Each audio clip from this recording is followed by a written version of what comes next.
I hope by undertaking research focusing in sustainable development, we will be able to create change as part of a continuous improvement process. Recognize the work of healthcare and life science scientists and organizations who contribute to innovative healthcare solutions. I hope participants will continue their efforts in showcasing their hard work, find a product, and meet potential partners.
We are growing too fast. We walk fast. We eat fast. Though we have 24 hours in a day, somehow we share the same feelings. Time is passing so fast. We don't have enough time for ourselves until busy is the new norm in our life. But if you can turn back the clock, what good shall you do today? Let's put life back. We need the past to enlighten the present and the future. We need education. Through education, it reconnects you with the purpose of life. Reconnect with family and people.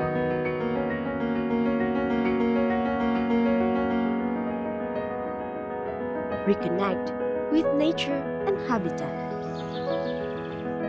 Reconnect with unity and harmony.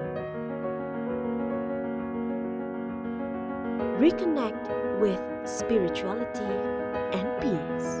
اقرأ باسم ربك الذي خلق.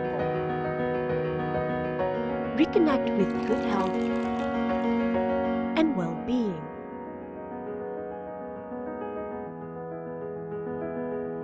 To create balance, UITM nurtures Buddhi in education and embraced it as values in life.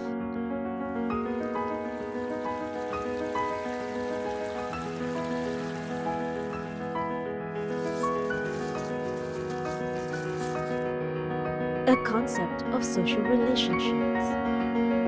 A philosophy and culture of politeness, reasoning and wisdom among Malaysians.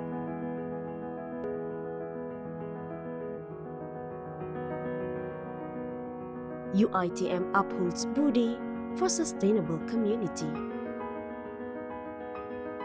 Education reconnects you with the universe.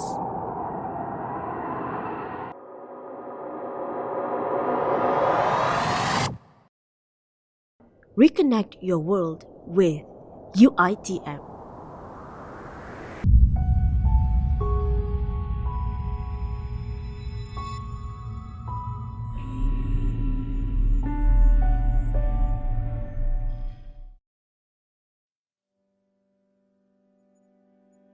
In the quest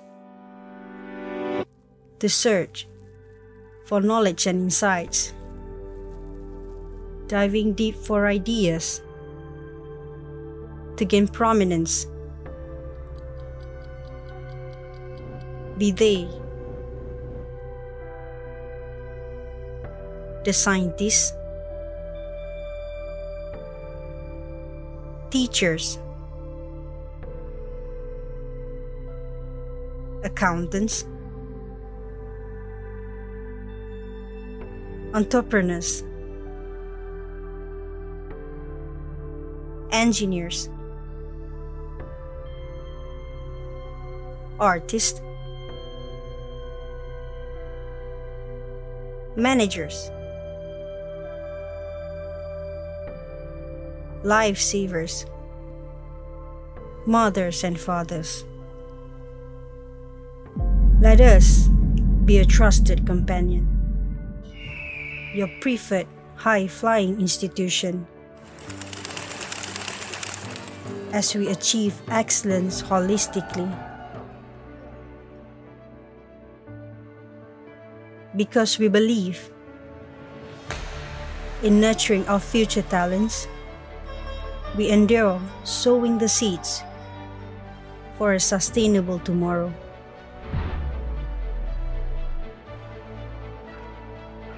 We harness your capabilities.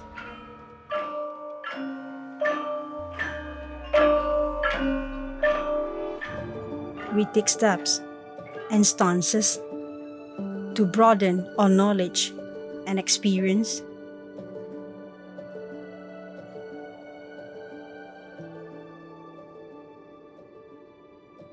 We want to be the champion to uphold mankind's universal values, to encourage a deeper understanding of sustainability. We dare to be different. We instill values. We cherish the diversity, where science and arts complement each other. We go boldly.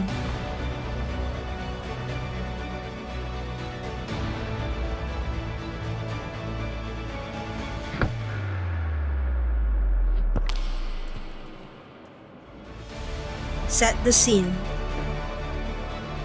Steal the show. Think out of the box and set our sights. Walk far and wide. We dedicate ourselves to all our passion, to nurture the courage in all of us. We lead.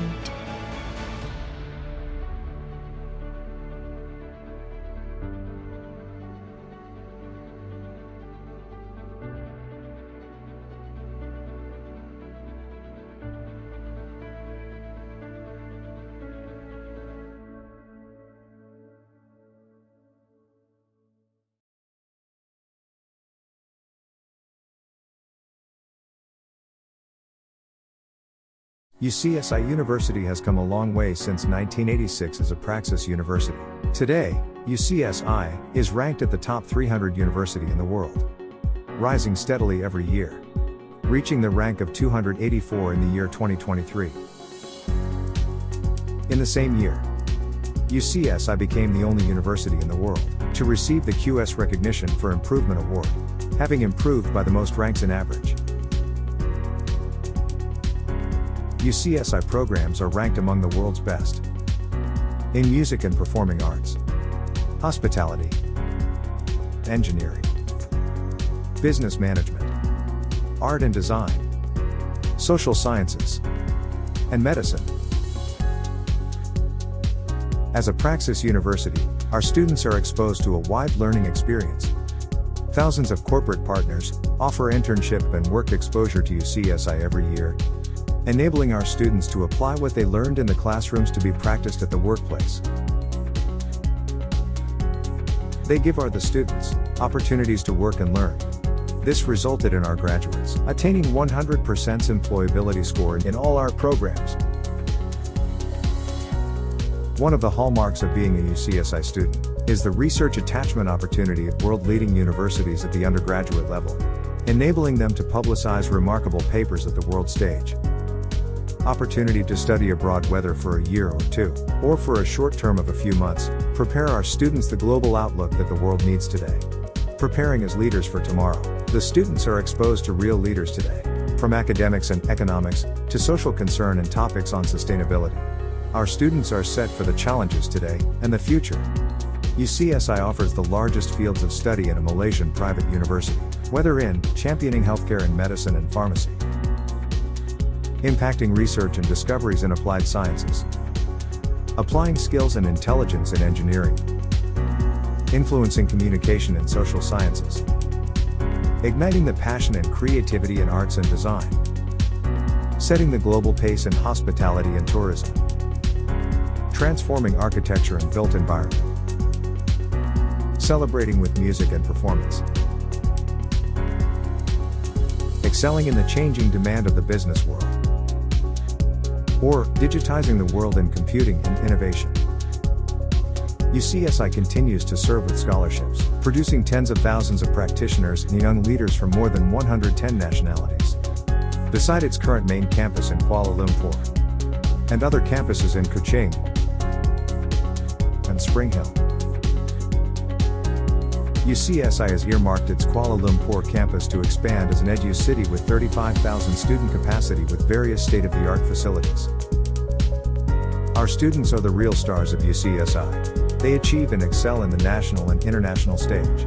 Driven with the passion to contribute, they prove their quality, participating in various events and attaining many successes. UCSI enables them to make the mark for themselves, build their own reputation, and create a brand for themselves to face the exciting world ahead of them. Every year, our medical students advance their undergraduate medical research at the Harvard Medical School. Others made the engineering impact at the Imperial College London, at Queensland, Australia, and Tsinghua, China. While some set their pharmaceutical legacy at University of Chicago and British Columbia. These are some of our students who have benefited from our Star Trek to the world's best universities. The world is changing, and they are at the forefront. The needs are evolving, we continuously confront. UCSI, a Praxis University. Ladies and gentlemen, welcome to our knowledge sharing session. We hope you'll enjoy the next webinar. Thank you for joining us. Hi everyone, so I'm Dr. Anwar from Malaysia Genome Vaccine Institute and the National Institute of Biotechnology Malaysia.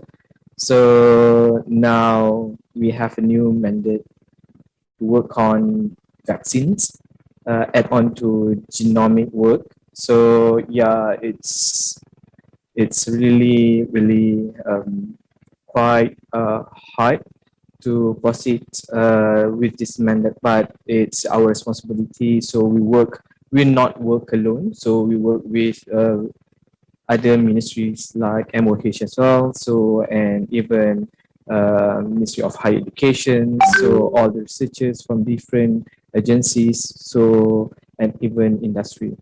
So to carry the new vision. So all right. So for today, I would like to share that build a better future after COVID-19. So during COVID-19, like we can hear really strong resistance by the local community when we start to enforce the testing, isolation for treatment. So during the strict lockdown. So yeah, that is so stressful condition. So for almost like 3 years now, health and care workers all over the world have stood in the bridge between life and death. So they have saved countless lives. Health and care workers do heroic things, but even though they are not a superhero, they're just like the rest of us.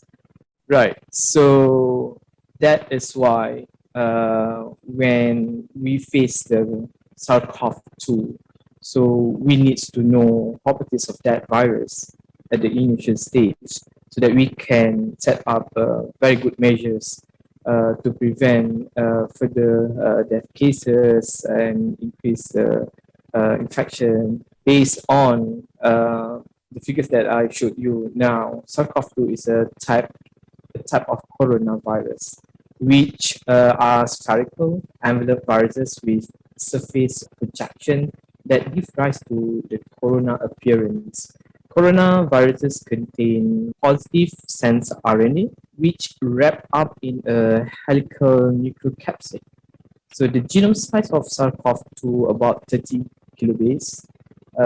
Among the RNA viruses, coronavirus have the largest genome size.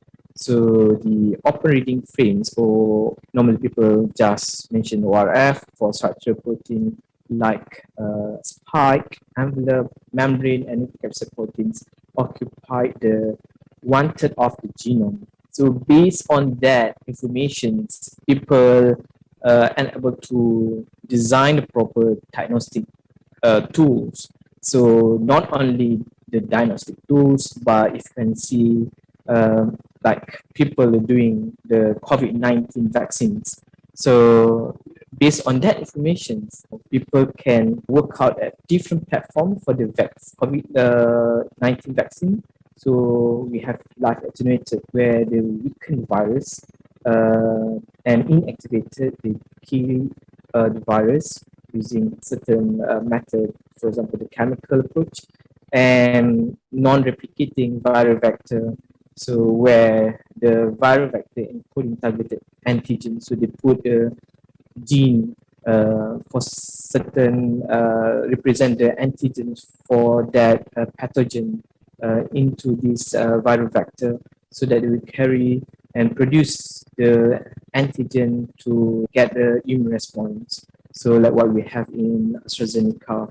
So the next is the RNA vaccines. So where we all now know the Pfizer's or Comirnaty vaccines. So they carry the mRNA, where they carry the codes for the specific gene for the spike protein for coronavirus, the SARS-CoV-2. And last but not least, the subunits. So the most common that we always hear in Malaysia is inactivated, non-replicating, and RNA vaccines. So it's quite fortunate to have a lot of information during the pandemic. It's kind of like a platform for biotechnology where people can easily understand the principles for developing this product. So that is the bright side during the pandemic. So people can easily access and disseminate all the information regarding the recombinant technology that can actually help our daily life to face the virus or pathogens. So if you can see, here is the timeline. So we can see, like, before this, even the polio, Ebola, so it took ages to produce the vaccines. But can we see how fast the SARS-CoV-2 vaccines being developed? So it's even shorter than the previous. And even one of, for example, the MERS and SARS-CoV-1 still do not have vaccine after the 6 years in 2020. So this report is on the 2020. So you can see how fast that we can do during the pandemic, the last pandemic, when the outbreak started around December 2019. So when we start to have the genome sequencing, so somewhere in January 2020, so people work out with the vaccine candidates and get approval at the end of 2020. So it's a very quick and it's a really worldwide, collaborative work so to produce and to protect people from the pathogen. Why and how it can actually happen? So we can see that is where we need to actually support the SNT, the science and technology, to ensure that we always have the capability to protect our people. So, for example, the genome sequencing, structure and function, purification, cryo-EM, the antibodies, proteomic fields, research facility, in vivo and in vitro. So this kind of thing, including the preclinical and clinical aspect. So if you can see on the right side is the the spike protein structure. So in the developed country, they're able to even generate the spike protein structure, which is from that structure. They can actually, because the spike protein is a major envelope protein in SARS-CoV-2 and is composed of S1 and S2 subunit. The S1 subunit is further divided into N-terminal, receptor binding domain. So where the interaction between receptor binding and host receptor ACE2 is responsible for the SARS-CoV-2 infection of host cells. So that is why if we do not have this technology, so we can imagine how can we give a quick response if there is a other outbreak in future. So we have to make sure that our science and technology always follow the current technology available in the market. So, for example, the genome sequencing as well, when from second people start to discover the genome. So when they declare, so they do the metagenome, so they get the genome formations. So when they start to share the information regarding the virus, so for example, in genome sequencing researchers successfully uncovered the viral sequence of SARS-CoV-2 in January 2020, roughly 10 days after the first reported pneumonia cases in Wuhan. So how quick that people can do the sequencing after the case reported. The ability of a fast-track research and clinical trial was a direct result of this worldwide cooperation as well. We can imagine the fast development for this vaccine also contribute by the existing information regarding the coronavirus family. So because we already know that the virus is already like 50 years, so people keep on like generating the data. So once the outbreak comes, so we have the all the information regarding this family. So that's another thing that contribute to the fast development of the vaccine. So this is a national immunizations. So why I showed you the vaccine immunization schedule, because I just want to mention that vaccine have proven to be effective measures to prevent disease and it is safe. How modern society encounter infectious disease threat is by having a vaccine. So most important tools, I would say, against pandemic risk and will be critical to any future response.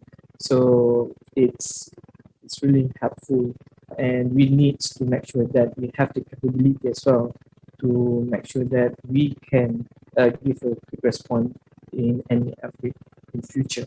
Right. So based on the table that I showed just now, so all vaccines are important.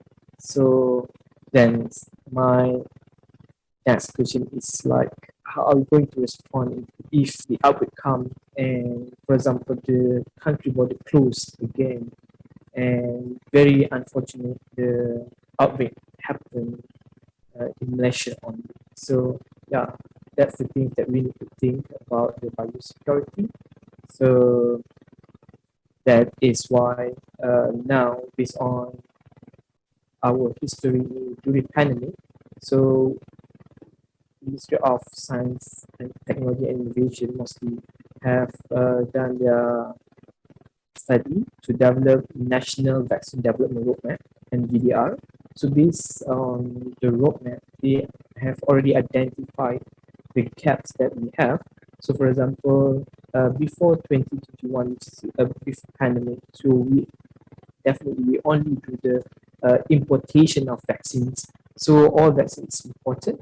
So during the pandemic now, we have another ability to do the fill and finish. So then we have upgrade our facility, manufacturing facility in Malaysia. So we are now capable of doing the fill and finish, but unfortunately we still not able to do the vaccine manufacturing the bug process. So that is what being a result in the NVDR.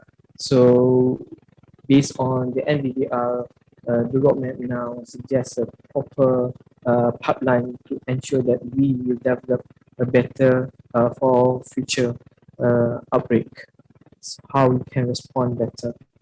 So this is the summary of the NVDR, where we need to look at the different aspect or to ensure that we have a complete pipeline to support or give a solution during the outbreak. So we have to look at the drug discovery, preclinical trial, clinical trial, phase 1, 2, and 3, and manufacturing as well. Because when it comes to productions, so definitely we need our local manufacturer to have the capability in producing the vaccines to supply to based on the demand.